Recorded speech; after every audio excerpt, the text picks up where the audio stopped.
Leitura do livro Nascemos e Jamais Morreremos, a história de Chiara Corbella Petrillo. Página 87, capítulo 4. Francesco e o dragão. Em verdade vos digo, se o grão de trigo caindo na terra não morre, permanece sozinho. Ao contrário, se ele morre, produz muito fruto. Para ouvir a Deus é preciso aceitar não entender, estar disposto a sofrer, renunciar ao mal, isto é, escolher o bem. Há uma coisa que, mais do que as outras, demonstra que não existe ligação entre as patologias das duas crianças, Maria Grazia e Davide Giovanni. Além de sua raridade, se a primeira se diz de um caso em 2000, na segunda nem mesmo há um nome que possa indicá-la. Há o fato de que Chiara novamente é engravida, e dessa vez a criança é saudável. Passaram-se poucos meses do nascimento de David e Giovanni. Se os pedidos de exame se reduziram após as respostas dos geneticistas, o mesmo não se pode dizer dos conselhos ditos desinteressados, entre aspas. É grande o desejo de uma nova gravidez, mas são numerosos os ataques externos. Muitos nos disseram para abandonarmos a ideia de ter filhos nossos, escreveu Chiara. Outros disseram que era melhor deixar passar pelo menos um ano antes de tentar de novo. Mas a cada vez que pensávamos que devíamos esperar para contentar quem estava à nossa volta, nos sentíamos vazios e tristes. Chiara e Henrico se olham e perguntam: mas por que devemos esperar? Decidem confiar esse sonho a quem sabe guardá-lo e defendê-lo melhor do que ninguém: a Virgem Maria. Se esse desejo vem de Deus, pensam eles, ninguém poderá levá-los embora, nem impedir que seja realizado. A palavra que Chiara usa como lâmpada para seus passos brilha mais forte que nunca. Se Deus abre, ninguém fecha. Assim, no itinerário das 7 igrejas, decidimos confiar esse desejo a Deus, prossegue Chiara, a fim de que fosse Ele a guiar-nos com sua sabedoria. E a resposta não se fez esperar. Ao que pareceu, estamos de novo em 3. O itinerário das 7 igrejas é uma das peregrinações mais bonitas que se pode fazer em Roma. Tem este nome porque os peregrinos, caminhando à noite, visitam as 7 basílicas jubilares da cidade, entre as quais São Pedro, São Paulo Extramuros e Santa Maria Maior. É um percurso de quase 20 quilômetros que se realiza 2 vezes por ano, em maio e setembro. Ele está ligado ao nome de São Filipe Neri, mas não foi ele o seu criador. Na realidade, o santo recuperou uma tradição antiquíssima e deu-lhe uma expressão até então desconhecida. Chiara e Henrico haviam escolhido exatamente a data de setembro para fazer sua entrega. Em Santa Maria Maior, sobre o berço de Jesus, Henrico pede o dom de outro filho. Poucos dias depois, Chiara está grávida novamente. Chiara, que pega papel e caneta quando quer dizer algo importante, escreve para sua médica, que sempre lhe deu apoio, e assim vai fazê-lo também desta vez. Daniela é agora uma amiga. Tendo acompanhado também o nascimento de David e Giovanni após o de Maria Grazia Letícia, ela acabou indo além dos limites do papel de responsável médica, e Chiara já disse publicamente que para ela, Daniela foi muito mais que uma médica. Confessa-lhe que está admirada com uma resposta tão imediata da parte de Deus. De fato, fez o teste de gravidez em 13 de outubro e escreve a Daniela uma semana depois, apenas um mês após a peregrinação. Sem saber se era menino ou menino, conta Chiara, Henrico disse: este nós vamos chamar Francesco. Os Petrillos não escondem a preocupação. Sabem muito bem que as possibilidades de novas malformações estão à espreita, mas estão serenos, em paz, como sempre. Henrico não perde as oportunidades para, com uma piada ou uma brincadeira, Desfazer os silêncios embaraçados de quem não sabe se pode ou não dizer certas coisas no embaraço geral diante do sofrimento já experimentado tantas vezes. Certa vez, em casa de amigos, ele diz: para Maria, faltava a cabeça. Para David, as pernas. Vamos ver com o terceiro. E logo vem as risadas, libertadoras, para quem está com eles, mas completamente naturais para ele, que sempre foi capaz de chamar as coisas pelo nome. Pouco antes de descobrir que estava novamente grávida, Kiara percebe uma afta em sua língua. De início, não lhe dá importância, mas com o passar das semanas, a afta não passa e piora. Começa então a fazer consultas para verificar do que se trata. Primeiro vai ao dentista, depois ao dermatologista e enfim ao otorrino, que lhe aconselha a fazer uma pequena biópsia. Enquanto isso, Francesco cresce na barriga da mãe e passa bem. Daniela dizia que jamais tinha visto uma ecografia tão nítida e bonita como a do pequeno Petrilo com 8 semanas. Chiara está feliz e Enrico brinca. Se bastava colocar o nome de Francesco, o senhor podia ter dito isso antes. É raro que os resultados das biópsias sejam imprecisos, mas este é o caso de Chiara. Quando chegam os resultados, estes não trazem um diagnóstico. Chiara deverá passar por um acompanhamento periódico. Durante as sucessivas visitas ao otorrino, o médico vê que a lesão aumentou e tem todas as características para ser removida com urgência. Então decide não esperar mais. Chiara liga para Daniela e diz-lhe que deverá ser operada 2 dias depois, em 16 de março de 2011, com o pequeno Francesco ainda na barriga. É a primeira das duas fases que a intervenção comporta. Para a segunda fase, será necessário esperar que Francesco tenha nascido. Abalada com a notícia, a médica cria coragem. E mesmo sem jamais o ter visto, telefona para o cirurgião encarregado da operação.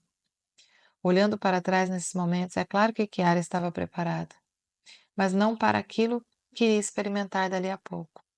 Não, tudo servia para prepará-la ao encontro com Deus. Sua avaliação é que seja uma inflamação, certo? Perguntou Daniela aos médicos. É um carcinoma. Ela ouve como resposta.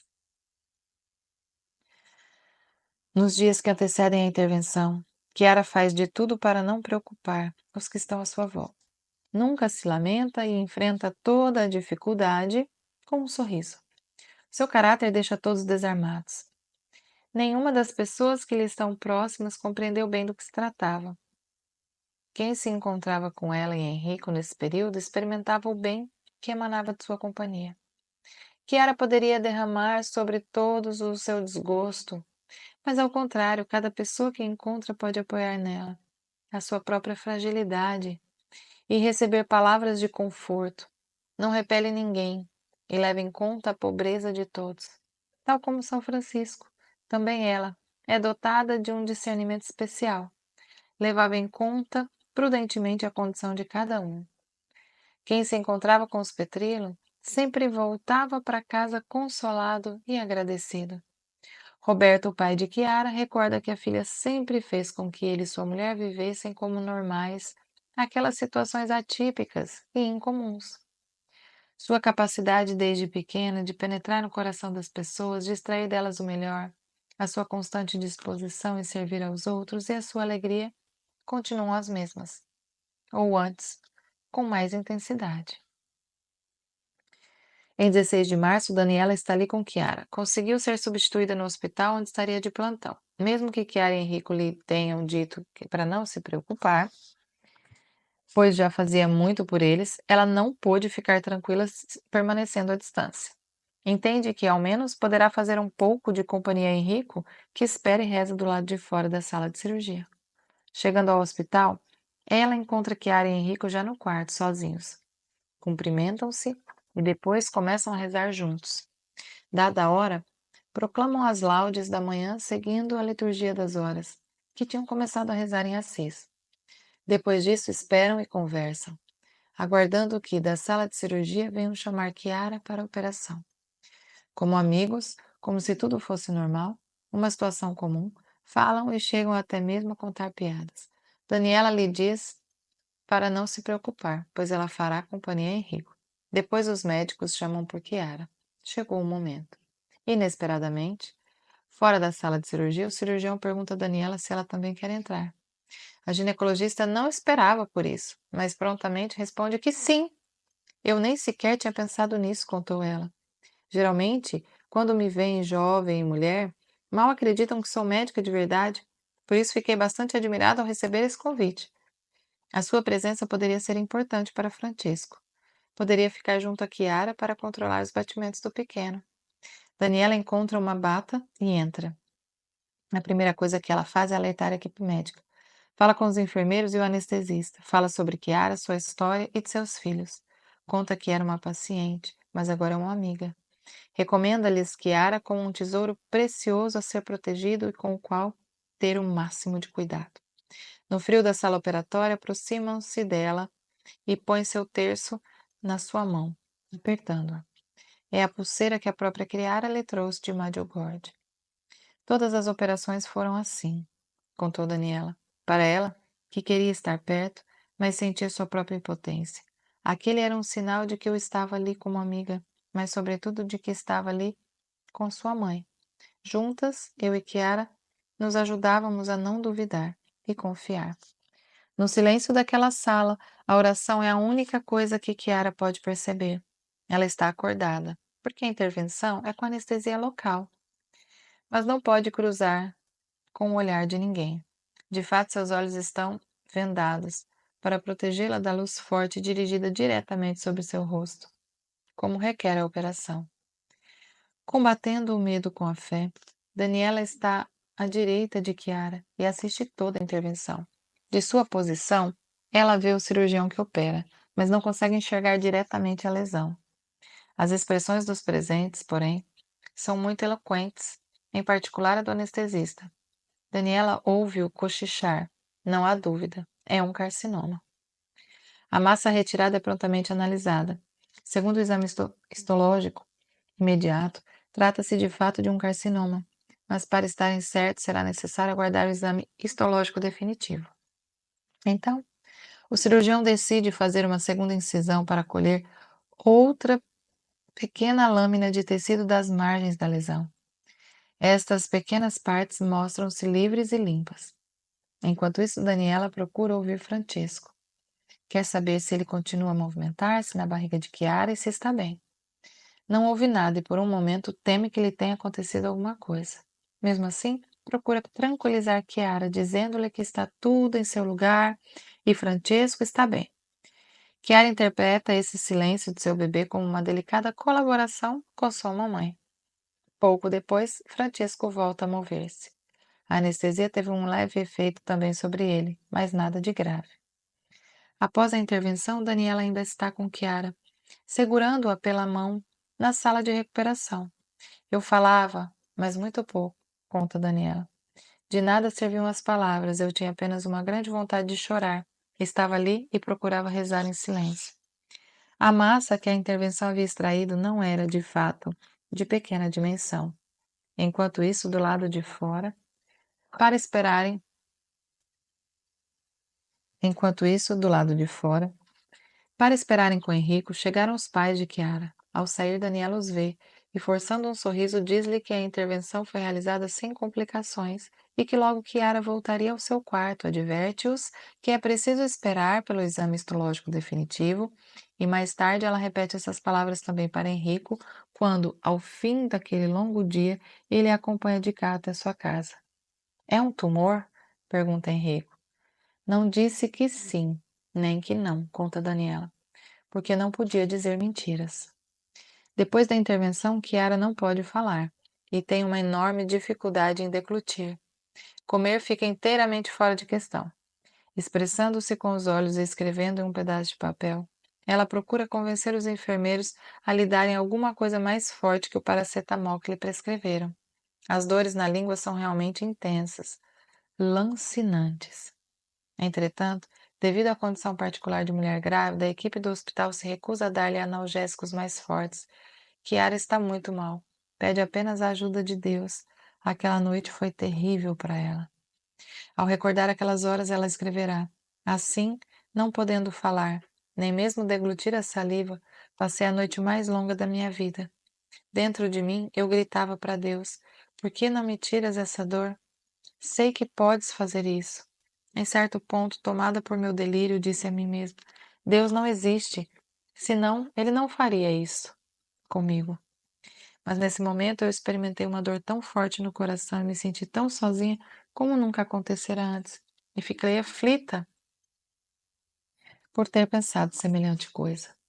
Depois de ter dito em palavras, a certo ponto, Chiara experimenta um outro sofrimento, uma dor ainda mais profunda, a de quem se sente abandonado sobre a cruz. É a dor de Jesus, a provação da fé. Quase um ano depois, quando sentir que o esposo está para chegar, será exatamente essa noite que despertará novamente o medo em sua oração. Temerá a dor, não pelo sofrimento, mas pela dúvida que havia sido capaz de insinuar-se nela, por tê-la feito vacilar na confiança em Deus. O seu Senhor é um bom Pai, que enviou seu Filho para morrer por amor, e ela não pôde aceitar crer no contrário. Não pode. Para Chiara, será a única provação desse tipo. Pela manhã, quando Henrico chega, ela acabara de adormecer. Quando acordei, continua ela. Henrico lia ao meu lado as fontes franciscanas. Os olhos dela se abrem quando o marido proclama as extraordinárias palavras de São Francisco sobre a perfeita alegria, a descoberta de uma vontade de Deus nas adversidades, de um amor que enfrenta a dor e sabe transformar o mal em bem. Para Chiara, não parece verdade. Pensa de imediato que, ainda que ela nada tenha entendido dessa noite e o tenha renegado, Deus não a abandonara. Para ela, é maravilhoso ver como continua a amá-la através da pessoa que ele pôs ao seu lado. Sua dolorosa experiência de escuridão da fé, a aridez espiritual vivenciada nas horas precedentes, havia acabado. Uma das primeiras coisas que Chiara deu a entender ao seu marido é que deseja assinar a autorização para sua saída. Parece-lhe inútil permanecer ainda no hospital. Ao sair, Daniela lhe prescreve um analgésico mais eficaz do que aqueles que havia tomado. O medicamento a ajuda muito. Por muito tempo, Chiara fica agradecida a Daniela por esse gesto de compaixão aparentemente sem muita importância. De volta para casa, é difícil comunicar-se. Chiara sofre muito e não pode falar. No domingo posterior à cirurgia, ela e Henrico vão à missa na paróquia de Santa Francisca Romana, de braços dados com o marido, que fala por ela, interpretando seus gestos e intenções. Chiara sorri, mesmo tendo a boca fechada. Pela primeira vez, ela parece sofrida, com o ânimo por terra, mas cria coragem e segue firme em frente. Ela escreve em seu diário: mesmo que fosse apenas por Francesco, tudo isso tem um sentido. Ele, que tão pequeno e indefeso, teve de enfrentar emoções e temores tão grandes. Chega o resultado definitivo do exame histológico, diz: carcinoma escamoso pouco diferenciado G3, infiltrante no corpo lingual, com frente de invasão coesiva. Verifica-se infiltração perineural e angioinvasão, estágio PT1. Espessura máxima da lesão de 8 milímetros. É a carteira de identidade de um monstro, um dos tumores mais progressivos. Um carcinoma na língua que atinge sobretudo os homens fumantes e acima de 60 anos de idade. Chiara tem 27 anos e nunca fumou. Não há nenhum nexo lógico. Primeiro Maria, depois David, agora ela mesma. O Senhor humilha os sábios, recorda muitas vezes Henrico em seus testemunhos. Chiara chamará seu tumor de o dragão, tal como o padre Toninho Belo havia feito com o mal que o atacara. A batalha final de Chiara seria a batalha contra o dragão, iniciada exatamente quando, como numa fábula na vida dela e de Henrico, o pequeno Francesco havia chegado finalmente como uma recompensa após um longo sofrimento. Passado algum tempo, Chiara recupera a voz e se sente melhor. O pequeno Francesco cresce e também a barriga. Certa noite jantávamos na casa deles e Cristiana aproveitou um momento em que elas estavam a sós para finalmente poderem conversar depois de tanto tempo. Chiara contou-lhe sobre a operação e o quanto estava preocupada com a vida que trazia em seu ventre. Tinha medo de que a anestesia ou alguma outra coisa pudesse fazer-lhe mal. Contava-lhe sobre Daniela, que apertava nas mãos o rosário que tinha presenteado. Gosto muito dela, repetia ela, mas fiquei apreensiva por ela precisar ver-me esquartejada. Não devia ser uma bela visão. Mesmo naquela situação, Kiara se preocupava com os outros. Contou-lhe depois que, em certo momento, não tinha sentido mais o bebê mover-se, mesmo enquanto era operada. Seu pensamento estava em Francisco. Acabamos falando sobre nossos casamentos, os preparativos, as roupas da noiva. Kiara disse que no dia do casamento encontrara verdadeiramente a sua felicidade. Ela se entregara totalmente e o que importa era abraçarem juntos aquilo que Deus lhes propunha dia após dia. Como era viver a doença nos deixa prostrados, nos deixa fisicamente mal. Mas o discernimento durante o namoro, o medo de perder Henrico, isso sim foi uma angústia que nunca mais experimentei. Jamais voltarei atrás. É muito melhor a doença. Finalmente, ser uma só coisa com Henrico tornava tudo possível de viver. Nada tinha a ver com as angústias experimentadas antes do casamento. Agora, Kiara estava feliz por fazer todo o possível por seu bebê. Queria colocá-lo acima de suas exigências, fazer o que a mãe deve fazer nos 9 meses de gravidez para lhe dar a possibilidade de nascer. Era isso que ela interessava. Nesse momento, paralelamente às consultas mensais após a intervenção, ela inicia uma série de visitas médicas, consultas especializadas e discussões entre os oncologistas para saber a melhor coisa a ser feita. A operação que acabara de fazer era apenas a primeira fase de toda a intervenção. Restava ainda retirar os gânglios linfáticos do pescoço que pudessem conter células tumorais. Sorridentes, os dois esposos enfrentaram com serenidade um dia após o outro.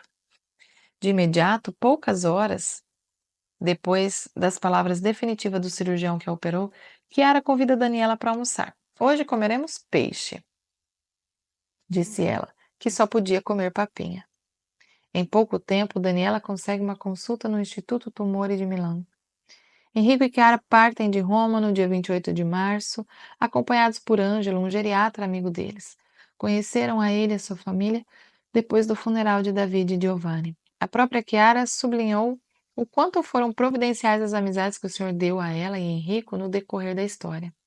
Uma destas amizades foi a amizade com Ângelo e sua esposa Elisa, que também amamentou o recém-nascido Francesco quando Chiara não pôde amamentá-lo. Em Milão, os especialistas dão sua opinião. Eles conhecem a história de Chiara e sabem que ela se recusou a abortar 2 vezes. A interrupção da gravidez, habitualmente considerada como uma opção em casos como esse, é imediatamente descartada. Assim sendo, só poderão proceder à segunda fase da intervenção após o nascimento de Francesco. Mas esperar pela data natural do parto iria comprometer em muito a eficácia do tratamento. Segundo os médicos, seria preferível induzir o parto, antecipando-o algumas semanas, esperando só o tempo para a criança atingir maturidade pulmonar. A primeira proposta é a mais desejável em termos de tratamento para a mãe, mas também é mais agressiva para o bebê. Kiara deveria fazer a revisão da ferida em sua língua e a retirada dos gânglios no tempo padrão. Isso é, dentro de 45 dias a partir da primeira intervenção, quando a gravidez chegaria a 32 semanas. Induzido o parto, em caso de positivo para células tumorais, a mãe poderia ser submetida à radioterapia e quimioterapia. O recém-nascido deveria viver na incubadora durante as primeiras semanas de vida. A cirurgia oncológica concluiria o seu percurso, mas a sobrevivência da criança estaria em risco. Chiara excluiu essa possibilidade. Os médicos aconselharam esperar até 60 dias após a intervenção. 15 dias a mais que o habitual, mas de maneira alguma além disso, e para isso Francesco deveria nascer com 34 semanas. Também nesse caso, o bebê iria para a incubadora. Os médicos propõem fazê-lo nascer o mais cedo possível. Henrique tem muita ansiedade no coração. Quer que seu filho tenha mãe e quer ter seu filho. Kiara deseja ser curada. De fato, já se submeteu à primeira operação, com a ajuda apenas da anestesia local, mas não às custas dele. O que ela pretende adiar é somente a segunda parte do tratamento, para não pôr em risco o bebê. Depois do nascimento de Francesco, ao contrário, aceitará qualquer tipo de tratamento, mesmo os mais invasivos. Para a maior parte dos médicos, escreve Chiara, Francesco era apenas um feto de 7 meses, e quem devia ser salvo era eu. Mas eu não tinha nenhuma intenção de pôr em risco a vida de Francesco, por causa de estatísticas incertas com as quais queriam demonstrar-me que meu filho devia nascer prematuro para poderem operar-me. A difícil decisão, continua ela, era entender como atacar esse tumor o mais cedo possível, mas sem pôr em risco a vida de Francesco. Chiara não quer arriscar a vida de Francesco para salvar a sua. Não lhe basta que os perigos para o menino sejam reduzidos, deseja que eles não existam por completo. Quer estar segura de que ele tenha tudo o que ela, como mãe, está em condições de lhe dar nesse momento. Francesco deve nascer saudável e no tempo oportuno, de outra forma. Chiara não concordaria. Por hoje é só, pessoal. Amanhã nós continuamos a leitura.